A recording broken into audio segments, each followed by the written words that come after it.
நம்ம தலைவர் super star Rajinikanth அவர்களுடன் கூலி படத்தில் நடிகர் உபேந்திரா நடிக்கப் போகிறார் அப்படிங்கிறத சன் பிக்சர்ஸ் நிறுவனம் அஃபிஷியலாக அனௌன்ஸ் பண்ணிட்டாங்க.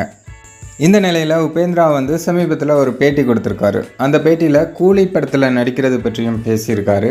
அப்போது உபேந்திரா என்ன சொல்கிறார் அப்படின்னா, லோகேஷ் கனகராஜ் உபேந்திராவை கூலி படத்தில் நடிக்க வைக்கணும் அப்படிங்கிறதுக்காக அவரிடம் பேச்சுவார்த்தைக்காக போயிருக்காங்க.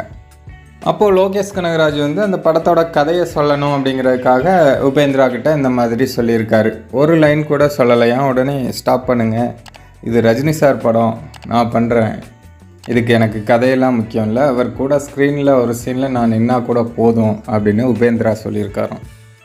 அதுக்கப்புறம் லோகேஷும் சரி ஓகே, அப்போ தலைவர் மேலே அவ்வளோ வெறியாக இருக்கார் அப்படின்னு கிளம்பி வந்துட்டார் போல்.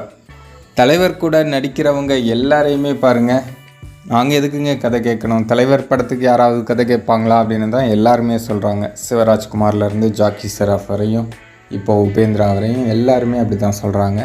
ஏன்னா எல்லாருக்குமே தலைவர் கூட நடிக்கணும் அப்படிங்கிறது ஒரு மிகப்பெரிய ஆசை.